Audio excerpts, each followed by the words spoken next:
तेलंग स्वामी जी के श्री चरणों में मेरा शत शत नमन।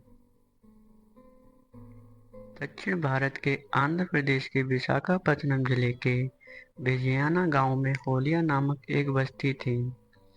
उस गांव में धार्मिक भूस्वामी नरसिंह राव कई पीढ़ियों से वहां निवास कर रहे थे। अपनी पत्नी विद्यावती के साथ वे भगवान शिव एवं ब्राह्मणों की सेवा तथा धर्माचरण किया करते थे। ब्राह्मण होने के कारण तीनों भक्त नियमित रूप से संध्या वंदन किया करते थे। ग्रह देवता शंकर के पूजन में अधिक समय लगाती थी। पूजा पाठ के अलावा वे व्रत उपवास भी अधिक करती थी। घर में इस दंपति को एक ही कष्ट था, वे विवाह के 10 वर्ष बाद भी निसंतान थे। इनकी पत्नी मंदिर में जाकर भगवान के सामने व्याकुल होकर प्रार्थना करती, भगवान मेरी गोद भर दो, मेरे बालपन के कलंक को दूर कर दो। एक दिन नरसिंह राव जी की पत्नी ने नरसिंह राव जी से कहा, शायद मेरे भाग्य में संतान सुख नहीं है। मेरा अनुरोध है कि आप एक विवाह और कर लें। पत्नी का अनुरोध सुनते ही नरसिंह राव चौंक उठे। उन्होंने कहा, दूसरी पत्नी के आते ही अशांति बढ़ जाएगी। मैं अब दूसरा विवाह नहीं करना चाहता। आगे ऐसा अनुरोध मत करना। अगर तुम्हें संतान की चाह है तो किसी बच्चे को गोद ले लेंगे। इस विवाह को लेकर कई वर्ष आपस में विवाद भी हुआ। अंत में एक दिन नरसिंह राव जी ने कहा, तुम्हारे कारण मैं राजी हो रहा हूँ, पर यह याद रखना कि दूसरी पत्नी के कारण परिवार में अशांति हुई तो उसकी सारी जिम्मेदारी तुम पर होगी। नरसिंह राव जी ने दूसरा विवाह कर लिया। दूसरी पत्नी को गृहस्थी का सारा भार देकर विद्यावती बोली, आज से तुम्हें सब कुछ देखना है, मैं तुम्हारी सहायता करूंगी। कुछ दिनों बाद नरसिंह राव जी के परिवार में 1607 ईस्वी के प्रारंभ में पूष माह शुक्ल एकादशी रोहिणी नक्षत्र में विद्यावती को मां बनने का गौरव प्राप्त हुआ। लंबे समय के बाद पिता बनने की खुशी में दीपावली जैसा उत्सव होलिया गांव में बनाया गया। शिव की कृपा से नरसिंह राव जी को पुत्र की प्राप्ति होने के कारण उनकी पत्नी ने अपने बेटे का नाम शिवराम तथा पिताजी ने अपने वंश के अनुसार तेलंगधर रखा। कुछ दिनों बाद नरसिंह राव जी की दूसरी पत्नी ने एक पुत्र को जन्म दिया। उसका नाम श्रीधर रखा गया। आगे चलकर दोनों बालक विपरीत स्वभाव के बने। शिवराम को भीड़ भाड़ और कोलाहल पसंद नहीं था। विद्यावती जब भगवान शंकर की पूजा करती तब वह पास ही आंखें बंद कर बैठा रहता था। दूसरी ओर श्रीधर घर में चारों ओर दौड़ धूप में उपद्रव किया करता था। कई वर्ष बीत जाने पर जब बुढ़ापे का दौर प्रारंभ हुआ तब नरसिंह राव जी ने सोचा कि तेलंगधर का विवाह कर दिया जाए ताकि पत्नी के आने पर अपनी जिम्मेदारी समझ सके। तेलंगधर ने अपने पिता से कहा, पिताजी, मेरे विवाह के लिए आप परेशान मत होइए, मैं विवाह नहीं करूंगा। क्यों? तेलंगधर ने कहा, मुझे यह सब झंझट पसंद नहीं। पुत्र की बातें सुनकर नरसिंह राव जी अवाक रह गए। अपने बड़े बेटे की आदतों से वे परिचित तो थे ही। कई दिन बीत जाने के बाद विद्यावती ने कहा, शिवराम सचमुच अविवाहित रहना चाहता है। काफी समझाया पर वह मान नहीं रहा है। विद्यावती ने कहा, आप शिवराम के बदले श्रीधर का विवाह कर दें। तेलंगधर का हट जब दूर हो जाएगा तब देखा जाएगा। तेलंग जब छोटा था तभी से मैं यह देख रही हूँ कि यह विचित्र स्वभाव का है। जब मैं पूजा करने बैठती थी तब मेरे साथ यह भी आंखें बंद कर ध्यान लगाया करता था। मैं सोचती थी कि मेरी नकल कर रहा है, लेकिन मैं गलत निकली। मैंने एक दिन स्वयं अपनी आंखों से देखा कि मूर्ति से एक प्रकाश तेजी से निकला, तेलंगधर के शरीर में प्रवेश कर गया। कई बार मैंने देखा कि तेलंगधर बाग में पीपल के नीचे आंखें बंद करके ध्यान लगाता है। मुझे तो ऐसा लगता है कि शिवराम के रूप में हमारे घर कोई संत आया है। पत्नी की बातें सुनकर नरसिंह राव मनी मन मुस्कुरा उठे। उन्हें पत्नी की बात पर विश्वास नहीं हुआ। उन्होंने निश्चय किया कि अब वे स्वयं तेलंगधर पर नजर रखेंगे।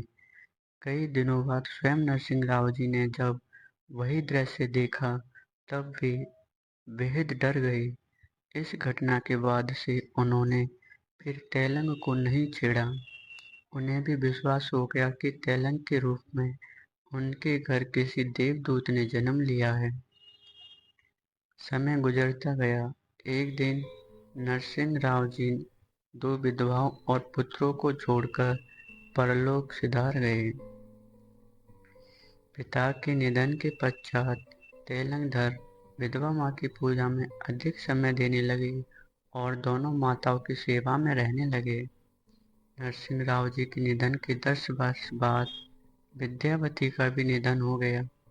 माँ के निधन के पश्चात तेलंगधर ने घर से अपना संबंध तोड़ लिया। पिता के निधन के पश्चात माँ को कोई कष्ट न हो, इस दृष्टि से वह माँ की सेवा में लगे रहते थे। सौतेली माँ और भाई पड़ोसी जैसे होते हैं। जायदाद से न पहले मोह था और न अब, इसलिए वह शमशान घाट के जिस स्थान पर माँ की क्रिया हुई वहीं रहने लगे। शमशान की भस्म पूरे शरीर पर पोत कर हमेशा समाधि लगाए बैठे रहते। सौतेली माँ और भाई ने उसे काफी समझाया, पर वह घर वापस आने को राजी नहीं हुए। श्रीधर को रोते देख तेलंगधर ने कहा, भाई, मुझे विषय संपत्ति से तनिक भी मोह नहीं है।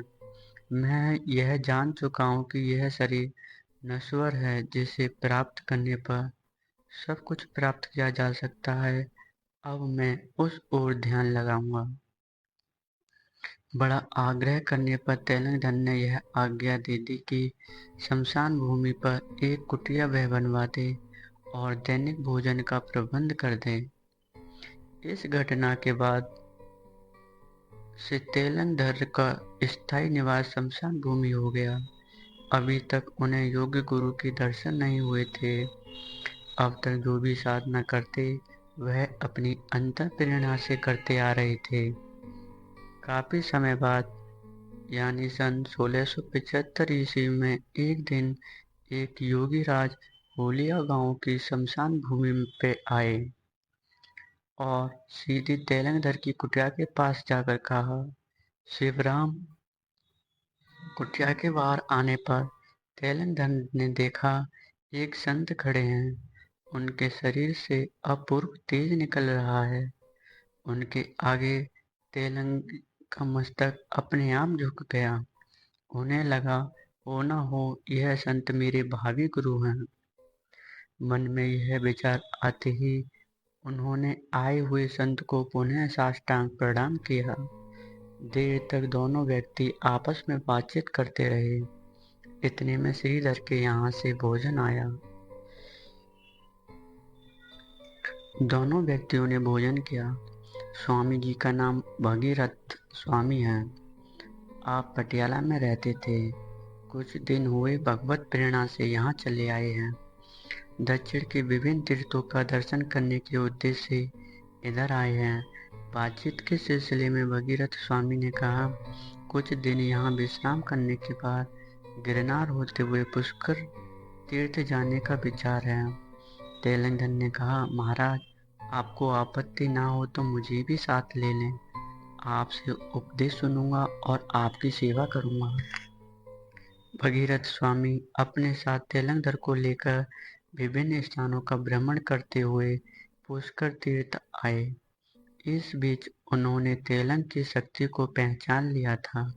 उन्हें समझते देर नहीं लगी कि केवल प्रक्रिया समझाना है। अब नित्य भगीरथ स्वामी योग की विभिन्न क्रियाएं तेलंगधर को बताने लगे। होलिया गांव से पुष्कर तक आने में 6 वर्ष लगे थे। इन दिनों तेलंग स्वामी 77 वर्ष की उम्र पार कर चुके थे। आखिर वह शुभ दिन आया जिसकी प्रतीक्षा काफी समय से तेलंग स्वामी कर रहे थे। भगीरथ स्वामी ने कहा, तेलंग, कल सवेरे तुम्हें दीक्षा दूंगा। पुष्कर सरोवर में स्नान करने के पश्चात तेलंगधर गुरुद्वारा निर्देशित आसन पर बैठे। सारी क्रियाओं के बाद उन्हें भगीरथ स्वामी ने बीज मंत्र दिया। इसके बाद बोले, अब तक तुम्हें योग की प्रक्रियाएं बताता आ रहा हूँ, उनका अभ्यास करते रहना। अपने गुरु द्वारा प्राप्त उपाधि अब तुम्हें दे रहा हूँ। आज से तुम तेलंगधर या शिवराम के नाम से नहीं, गजानन सरस्वती के नाम से जाने जाओगे। भगीरथ स्वामी ने धीरे धीरे उन्हें अष्ट सिद्धि दे दी। जब तक किसी योगी को अष्ट सिद्धियां प्राप्त नहीं होती तब तक वह योगेश्वर नहीं दिखा पाता। अष्ट सिद्धियों का वर्णन करते हुए गुरुदेव ने कहा, अरे माँ, अगर योगी चाहे तो वह अणु से भी सूक्ष्म रूप धारण कर सकता है और किसी जीव के रोमकूप के द्वारा उसके शरीर में प्रवेश कर सकता है। इसी को परकाया प्रवेश कहते हैं। लघिमा, योगी अपनी इच्छा अनुसार लघु या शरीर को हल्का बनाकर हवा में उड़ सकता है। महिमा, सिद्ध योगी अपनी इच्छा अनुसार पर्वत की तरह विशाल शरीर धारण कर सकता है। प्राप्ति, योगी जब जी चाहे कोई भी वस्तु कहीं से स्मरण करते ही पा सकता है।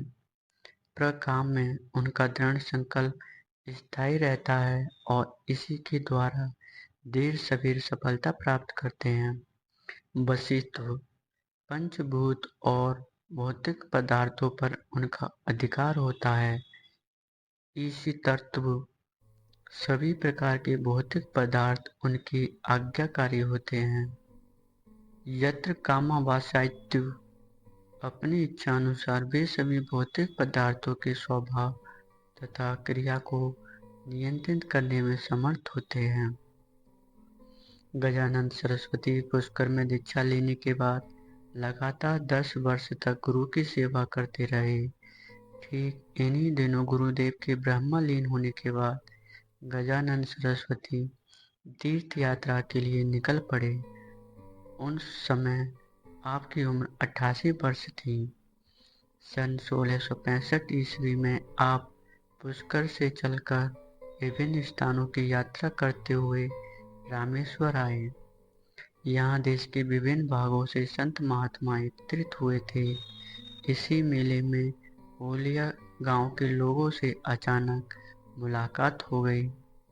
तेलंग जी को सन्यासी के रूप में देखकर सभी चकित रह गए।